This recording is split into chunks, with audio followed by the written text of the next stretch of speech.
A few days ago I got this box on my porch, and my name is apparently Red Lizard. As soon as I saw that I knew who this was from. This is actually sent from a viewer who goes by the name of Zombie Plus on my Discord server. He also is one of the patrons on my Patreon. Huge shout out goes to Zombie Plus, he's a super cool dude. If you also want to help out this channel, please consider looking up my Patreon, which I put a link down below in the video information, or you can wait till the end of this video, which is also linked over there in the end card. I do everything out of pocket, which means I need to buy a new gun for every single video. This can get very expensive, and you can see why I don't post a whole lot over here anymore. With your help, I can post a lot more often, but let's get back onto the review. The gun I'm reviewing today is the WE M84, which is based off the Beretta Cheetah, or known as the Series 81. This box is actually the exact box that WE ships their guns in, just put inside out, because it was purchased overseas. Right away I could tell that it wasn't made by WE's usual factory, and seemed a lot more similar to that of the WE PX4, which means the quality is a lot higher. Considering I've literally had WE pistols blow up in my hand, I'm not willing to believe that WE suddenly increased their production value. Now there's catastrophic failure for you. Holy shit, where'd the parts go? This leads me to believe that it's made by one of the other factories under WE's name, which, again, like the PX4, means you're going to be getting higher quality. It only comes with a pistol and the magazine, but it does also have some threading, so if you want to put a suppressor on the gun, you can go ahead and do so. This threading is not part of the barrel, so if you don't want this threading on your gun at all, you can just go ahead and take it off. But this also makes some other problems with the suppressor on this gun. It makes it kind of easy to accidentally unscrew the suppressor or unscrew the threading itself, and this will slowly happen over time while you're shooting it, so make sure not to lose this. I'm not usually a pretty big suppressor person, but this gun does look pretty good with the suppressor on it. If you don't plan on using a suppressor, I would just recommend taking the muzzle threading off entirely, which again, the gun still looks good with a suppressor or not.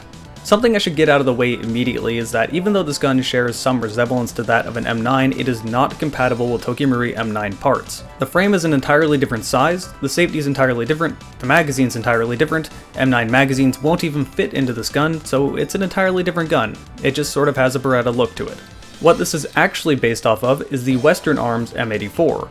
And again, the original gun, the real gun, is the Beretta Cheetah. With that said, it's not a full clone of the Western Arms M84.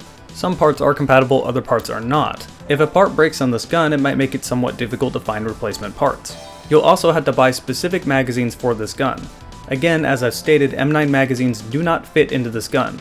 This gun's frame is much smaller than that of an M9. It's a subcompact pistol, and M9 magazines are too fat to fit into the grip. What the magazine actually reminds me of is the HFC Cougar magazines, and they hold around the same amount of BBs at 15. Despite being a smaller magazine, it did seem to do pretty well when it comes to gas consumption, being able to fire out 3 to 4 magazines before needing to regas. Now I generally like subcompact pistols like the Beretta Cougar or the Walther P99, and this gun is no exception. I found it to be rather comfortable, and the frame is, like I've said, much smaller than that of the M9, but it's not so small to be, say, a PPK. I find these to be the most comfortable in my hands, which is a bit strange since I don't have the smallest hands in the world.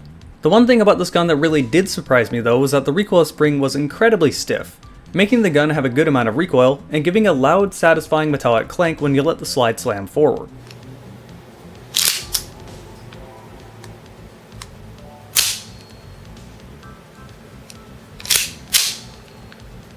Now if you know WE quality control, that might be a little bit of a concern. WE's guns are prone to breaking and the slides are prone to cracking, but I'm not too worried about this.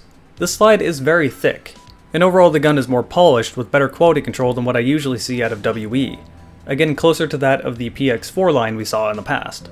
Taking apart this gun is very simple. Drop the magazine, push forward on the button on the left hand side of the gun, swivel a lever down on the right, and the slide comes right off. From here you can access the hop-up unit. Unlike WE's M9s, the hop-up unit is not fixed. It's just the Tokimori style wheelbase system. I'll talk about how well it works a little bit later on in the video. To put the gun back together, you do everything in reverse order. You can do this in a moment's notice.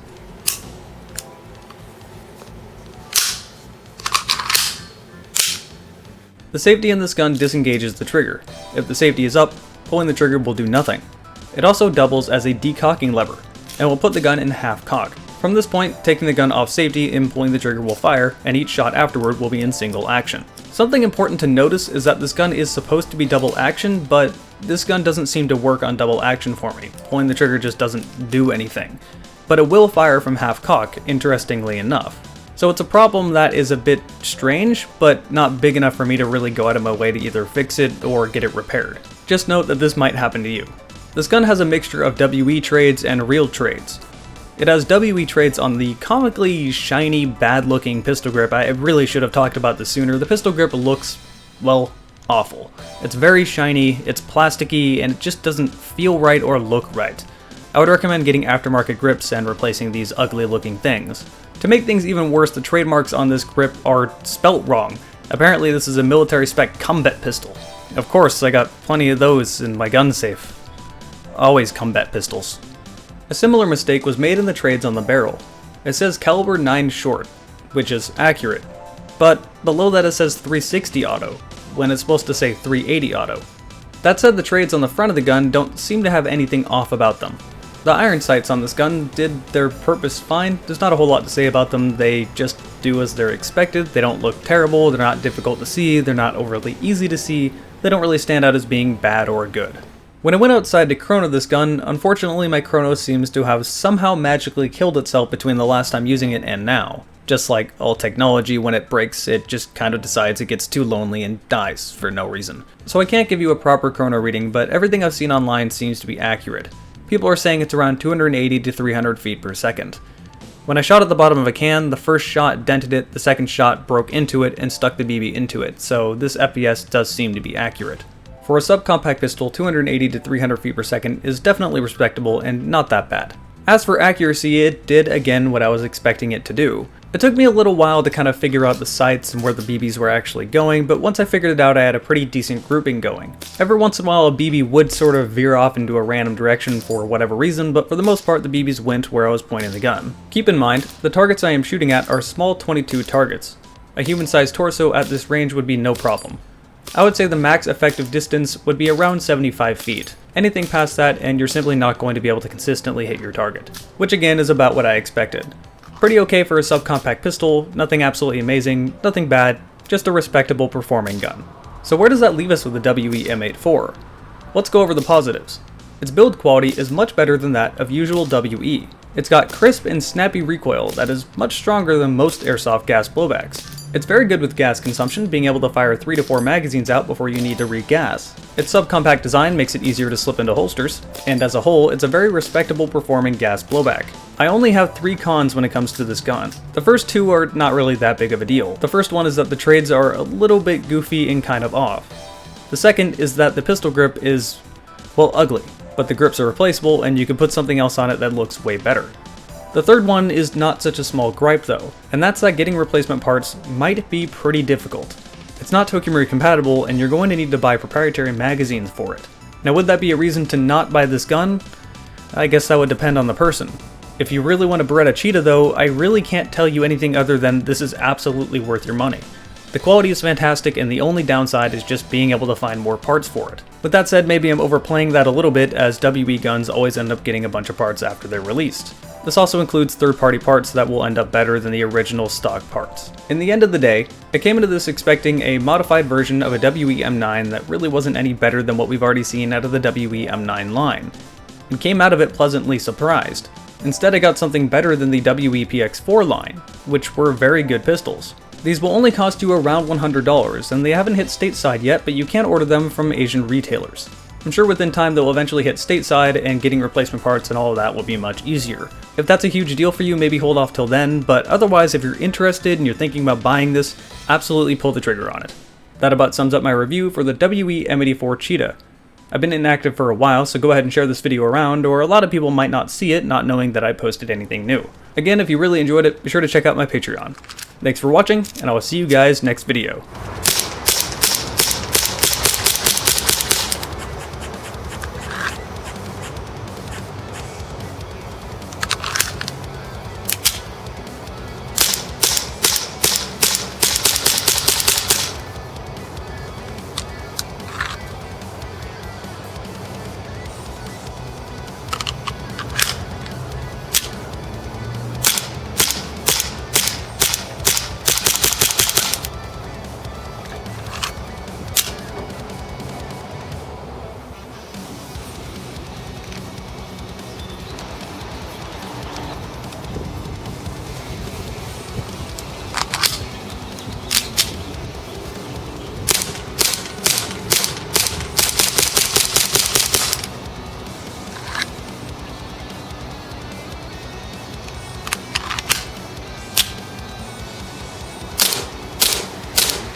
If you enjoyed this video and want to give back to this channel, please consider contributing to my Patreon. I run this channel entirely out of my own pocket, which means I'm going to be spending somewhere between $100 to $700 just to make a few videos.